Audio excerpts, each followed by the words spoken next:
Yannick, first of all, it's very nice to have you here in the Republic Studios. Yeah, thank you very much for having me. It's a great honor to be here. No, we were looking forward to it. We were looking forward to it because what you've achieved at your group is remarkable. Yeah. It's massive. And I just wanted to start by asking you, how's your trip to India gone so far? But it's always an immense pleasure to be in India. I've been coming for the past 12 years now, and I'm coming every other year, let's say, and every time I'm discovering new things. This trip will be marked by my visit of Republic and the immense success of your company, of you, all your teams. I mean, it's quite impressive what you have been building here, so congrats. Oh, thank you very much. We are doing very well. So first of all, a broad question. How do you view India? I mean, from a global perspective. You are the head of one of the biggest global media companies. So you must be operating in so many countries around the world, so many centers in America, in Europe, in Asia. What is your macro perspective of India as a country? Because we keep talking about becoming the fourth and third largest economy in the world. How do you view India as a country, the Indian economy? I mean, it's a great question, so I will be very transparent with you. My view on India has evolved during those past 15 years. When I started at HAVAS, I barely knew India. I mean, I knew India from its culture, Bollywood movies, things like that, but I didn't really know the power of India. We had a small presence in India with HAVAS. It was only 250 people. And suddenly in the years 2015-16, I started to realize the growing importance of India and that India will become one of the top 3 economies in the world in the coming 20 years. So we've started to invest a lot in India, because when you operate a global group, you need to have a strong presence in the main economies of the world. True. And I'm glad to say that we reviewed the business with the team yesterday. And in less than 8 years, we have multiplied our scale in India by 10. 10 times? Yeah, 10 times. We moved from 250 people to 2,500 people in India. And our plan is to continue to invest. And we plan to double our scale in the coming 2-3 years. And what's driving the growth? Is it technology? Is it people? Is it innovation, or just the size of the market? The growth is coming, I would say, from a combination of elements. The first thing is the growth of the middle class. You know, every year tens of millions of Indians are accessing the middle class, so it's creating needs for communication and advertising. GDP per capita is increasing. And then the growth of digital. I mean, digital is growing super fast. Now it represents around 50% of the global investments. So it's driving growth as well. So it's really this combination of those two things, which is driving a 10% growth in India a year, 10% plus in average during the past years. Plus we have been doing some acquisitions as well, where we have identified great Indian agencies. I mean, the talent, by the way, in India, what strikes me the most is maybe the abundance of talents in India, the level of education, of energy. And so we have had the chance to partner with great companies that have joined the HAVAS family. Oh, that's fantastic. You know, I also think what you said there is so important about the middle class.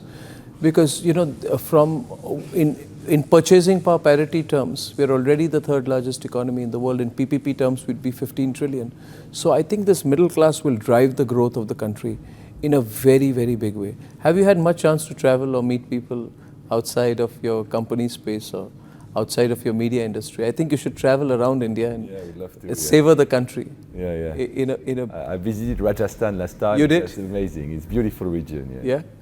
So I think that would be great. But you know, in just over a decade, we've transformed from being a back office economy of the world to being a front end in digital public infrastructure, consumer-led innovation. And I think personally, I don't know what you think, you spoke about talent. Do you think India can become a global exporter of digital first content, digital first culture? And how do you see France, your country, engaging with India in the future? So I want you to give me a perspective of France, where creativity, is so important, and you're a leader in the media industry. How do you see that happening? Yeah, I mean, it's a great question. So, I mean, there's two questions. So first, on India, I mean, by my own experience, what I'm seeing is that we are producing more and more digital work out of India that we export outside of the world. Okay. It's what we call a center of excellence. You find a great talent in India at a good price. Yeah. Let's be honest. So now more and more we will be producing digital content in India to export for the rest of the world. So it will drive additional growth to India. I mean, it's completely different, India and France, in terms of economy. India is growing double digits every year, at least in this sector, where in France we have a very small, I would say, growth between between 0 and 2%. So it's not the same kind of energy, and it's very hard to compare. And when it comes to the relationship between our two countries, I believe they are growing. Your Prime Minister visited France 3 years ago for National Day. It has been very well covered, very well appreciated. I know the President Macron intends to come to India next year in February to celebrate innovation. So I know the partnership between our two countries should grow in the coming years. Yeah, I'm pretty sure it will. Now, you worked across continents, and with our shifting global landscape, this India-France relationship also becomes fundamental to us. I think France is taking big bets in India as a strategic investor. France is the 11th largest strategic investor in India. With over 11 billion in FDI, bilateral trade is crossing 13 billion. So how do you view trade relations between India and France? We also have a great relationship as an importer of defense products from India, Dassault, Rafale. They've done wonderfully well for India in conflict situations. In the last 8 years, you said that you saw a shift in the way that you saw India. Just a while back you said that you have yourself shifted your focus and your interest in India has grown. Can you give us your sense as a major business player in France of the India-US business relationship?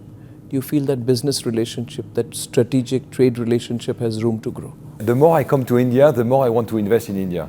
Why is that? Just to be clear. Why is that? Because every time I discover new things, new companies, a great energy, and I believe India is clearly, a country for the future. It's for today, of course, you're the third largest economy or fourth, and you will become number 2 or number 3, maybe number 1, I don't know. So you cannot do a global business without India. So you have to be in India. But I really want to invest in India. I think it's quite easy to work with Indian company, with Indian people. I believe we need to have more French people spending time in India and more Indians people spending time in France. I think the more we will have some cultural exchanges, business exchanges, the more we will want to grow the relationship. And our two countries have a lot to learn from each other. Yeah. A lot of things are similar, in fact, between France and India. First, in terms of culture, we are two countries where culture is an essential part of who we are. The Indian culture, there is no need to describe, the depth and the richness of the Indian culture, same with the French culture. In terms of value, I think we both value democracy, freedom of speech, those kind of values. People are very nice in both countries. Your food is excellent. Maybe that's my favorite food in the world is Indian food. Is that so? Yeah, I like spicy. I like spicy. And so it's great. So I view the relationship between India and France to grow in the coming years. You mentioned defense, where India is the number 1 client for France defense. Yes. And I'm sure that in many other areas we can collaborate, innovation, digital tech being one of them. Yeah. Also, when you talk about the global relationships, from a Cold War period to a unipolar period to the area of globalization, we are reaching this new concept of a multilateral world where there is no one center of influence. And what I admire France for a lot, I've always done so, Yannick, is that it is a country which has always had its own independent foreign policy, even within Europe and around the world. And I quite admire the French for punching above their weight, for having a great deal of strategic importance around the world, and also for being global negotiators. I think France has a very important role in the world. Yeah. I think in that sense we are also close. We're both very closely connected on strategic affairs. But I think we are also vibrant democracies, and we are quarrelsome democracies. Indian politics is as interesting, I can assure you, as French politics. Sure. How easy is it? May I ask you now a little bit more about your personal journey? You head one of the largest groups. You've also headed other large groups in the Vivendi and others. How is it to run a media business in a changing global environment today? What are the trends which you see, which you can share with our viewers? Yeah, about global media headwinds, what's working, what's not working? Yeah, I mean, it's a great question. So first, I mean, the world has been changing a lot those past 10 years.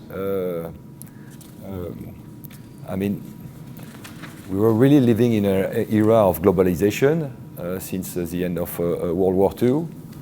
And I would say that for the past 10 years, we see some differences. It has started maybe with Brexit. I think Brexit will be looked in the future as an important milestone of the end of, the start of the end of happy globalization. And you see huge countries emerging on the global scene. India, of course, China. Europe is quite struggling from an economical standpoint. If you compare Europe with US, I mean, 15 years ago I was looking at the GDP numbers. US and the EU were quite similar. It was 2008, quite similar. And now they are like 60% higher than the EU. Plus the rise of India, the rise of China, the rise of Southeast Asia. So the EU is in a toughest position. But still, as you mentioned, France especially still has a strong voice on the global scene. So the question, I would say, for the EU is how do we organize ourselves? How do we work both being French and Europeans? Because the EU is the largest, one of the largest markets in the world, if you look at the European figures consolidated. And then running a media group, I mean, it's fascinating because you see the changes in the media industry. I mean, you're one of the most prominent disruptor of the media industry.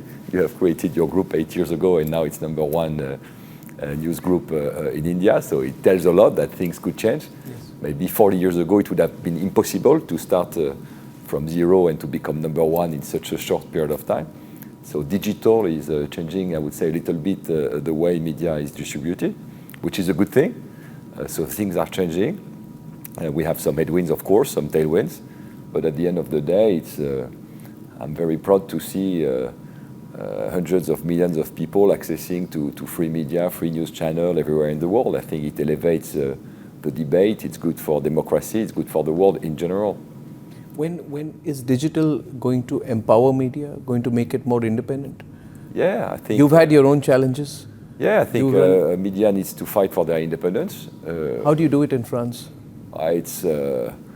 We need to rely not on government funding. So our news media channel in France is 100% independent, money coming from advertising. Then it's true that we have a license from the government through a body of the government.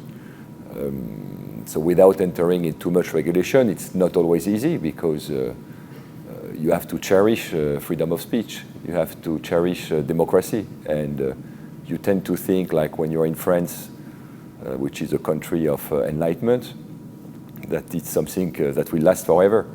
But I think in any country in the world, including France, we should not take those things for granted. So let's cherish democracy, let's cherish freedom of speech, and let's continue to fight for independence. I think people deserve it. I think the French are a very vibrant people. And if you study the history of France over the last 200 years, nothing is constant. It keeps changing. And just when anybody feels things are stagnant, things change. So I think France is a tremendous, tremendous democracy. But my question to you was more about trends in global media. What are the trends? You've been in media now for 20 years. Yeah. You started in your group in your 20s. And now for 20 years you've been in very important positions in your group. What are the broad trends you see, Yannick? Do you see television staying? Do you see digital replacing television? What is your view of print? can I have your big perspective on global media trends, which will be useful for people studying media trends in India as well? Yeah, of course. So if you look at the media trends, I mean, of course, the most important revolution is coming from digital, which has completely disrupted the media landscape. Yes, totally. On content creation, digital Everything. infrastructure. Yeah. If I look, an interesting KPI would be the investments in different medias. TV was number one by far, followed by print, radio, and outdoor.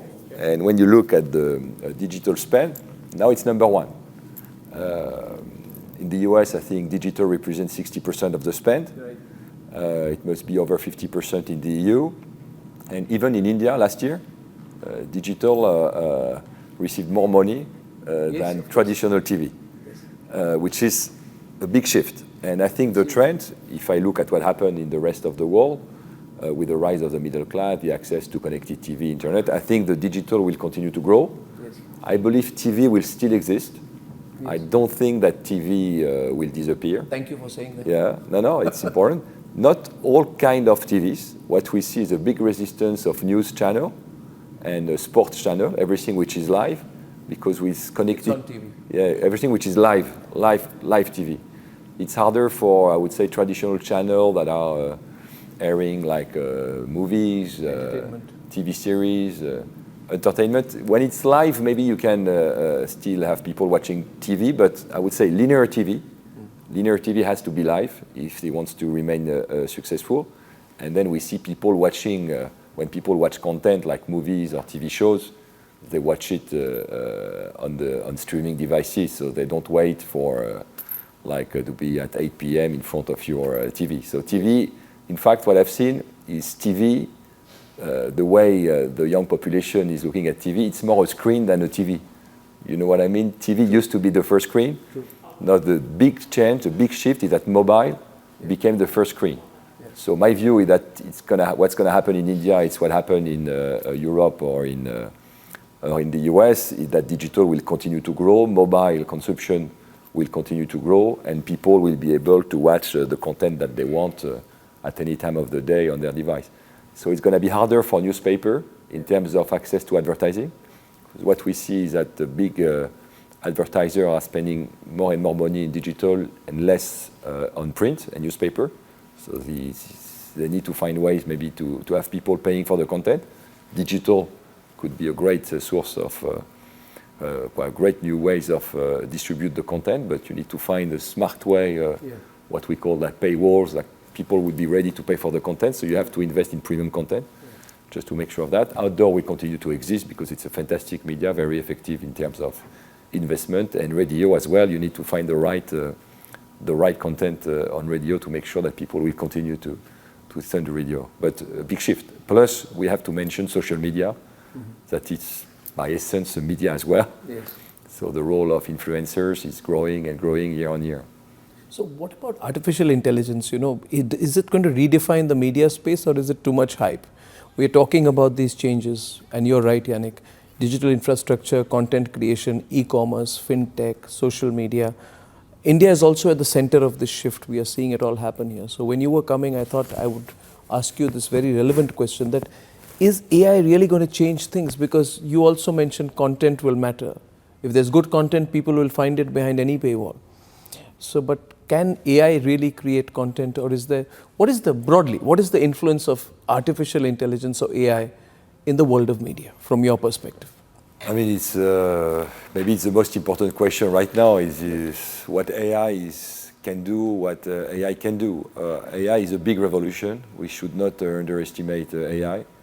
At HAVAS, I tell all my clients really to embrace innovation in general, specifically AI, because it's completely changing the way people are producing content, the way people are maybe just dealing with their operating systems. So we've been investing a lot in AI for HAVAS on the creative part. So now all the content production is much more efficient thanks to AI. You have great tools on the market. On the video front, we are still not there yet, but I believe that within a couple of years, would be able to produce video content thanks to AI at a high quality. It's not like at the same quality as traditional content. And then the question is how people will be using AI.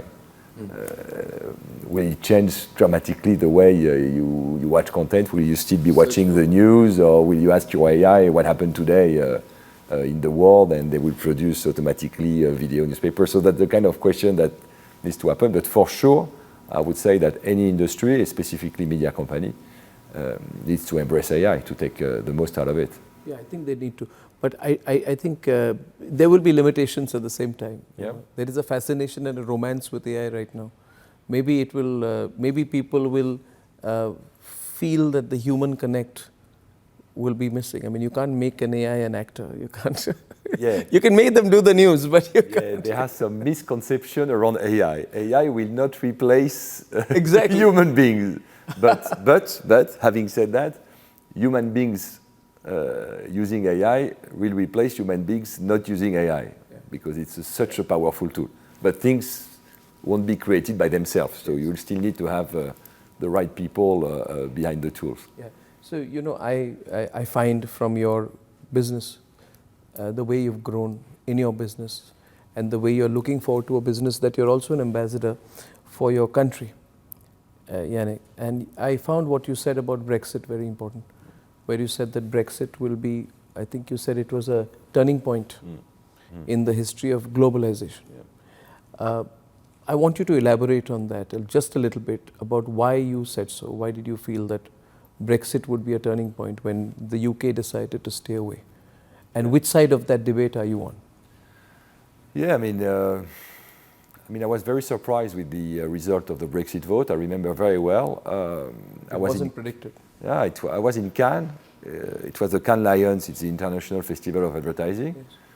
And I was watching the news before I went to bed. It was like midnight, France or UK time, and Remain was ahead of the polls, like 52%. And the next morning I woke up and I was quite surprised to see the result of Brexit.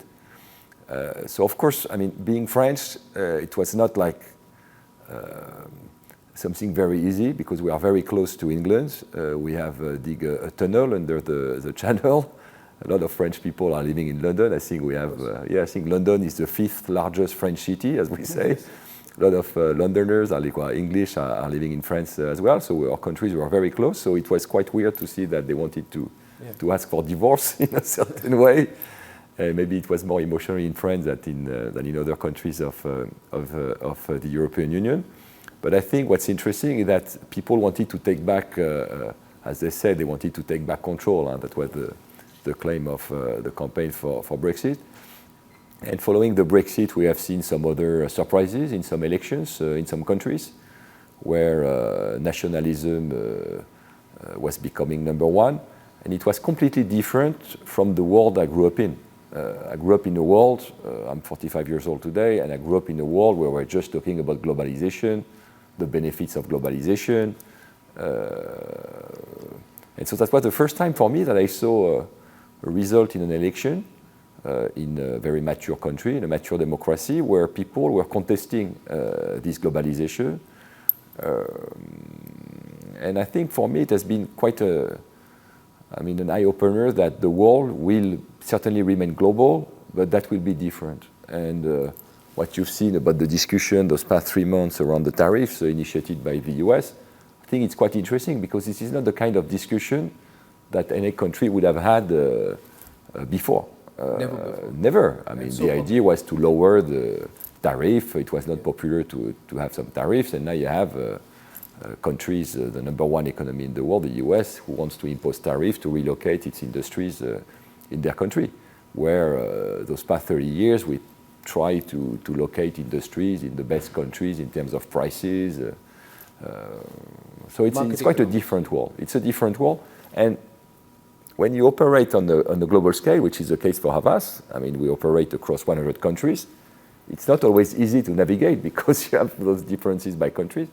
So the idea is, how can we still, in this world of deglobalization or re-regionalization, I don't know how you want to call it, the question is, how do you keep united as a group behind common values?